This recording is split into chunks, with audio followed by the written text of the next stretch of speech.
Hola amigos, SHS here. Today we're going to be learning / teaching the imperfect tense, el imperfecto pasado.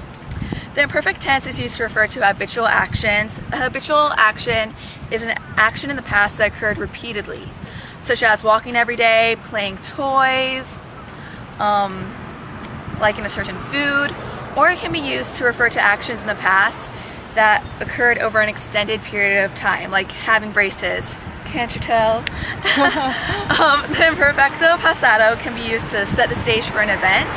An example of that would be we're coming home. So you come home every day, so that's habitual unless you never leave your house. So the use of, and it kind of sets the stage for we were coming home when we saw the dog. So it sets the stage for when you saw the dog. So we were coming home when we saw the dog. That would be an example of using el imperfecto pasado. The use of the imperfect tense is equivalent to an action in progress. So the translation in English is equivalent to was ... ing. I was walking, that sort of thing.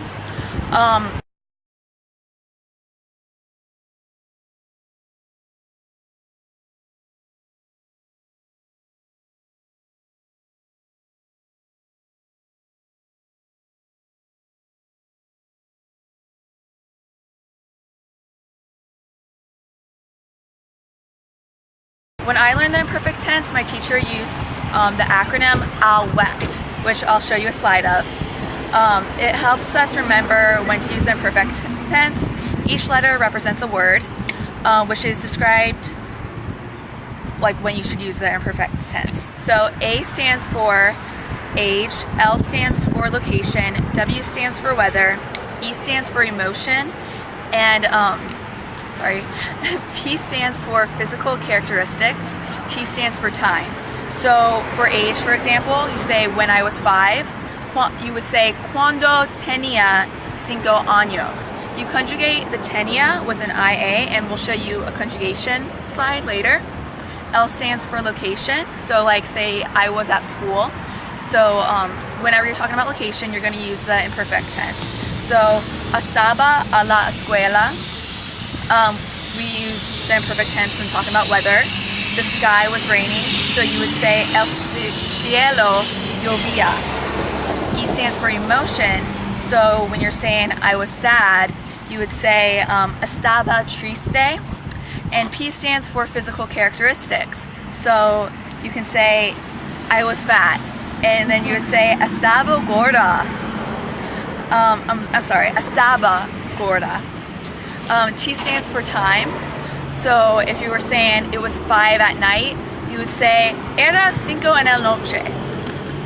Also, here are some other examples. If you're saying when I was 5 years old, I stole Barbie dolls, which I did a lot. So then you would say cuando tenía 5 años robaba muñecas. Then you say when I was a girl, I played with my dog. So we're talking about childhood, so we would use the imperfect tense. You would say cuando era una niña, jugaba con mi perro. When you talk about your childhood again, I wrote stories when I was young. That's habitual. It was in the past. It happened a lot of times. So you say escribía cuentos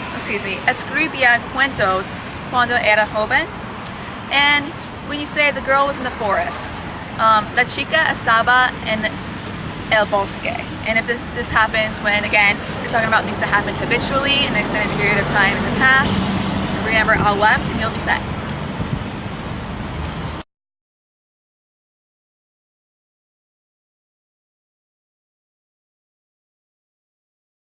Hola amiga, Hola, ¿cómo estás? estoy bien. Yo recuerdo cuando era pequeña y cuando éramos niñas, nos peleábamos con muñecas. Me molestaba. Pues me molestaba también. Cuando tenía 5 años, apagaste velas en mi pastel en mi cumpleaños. Pues, yo recuerdo cuando tenía 10 años, destruiste mi edificio de Legos. Déjame en paz.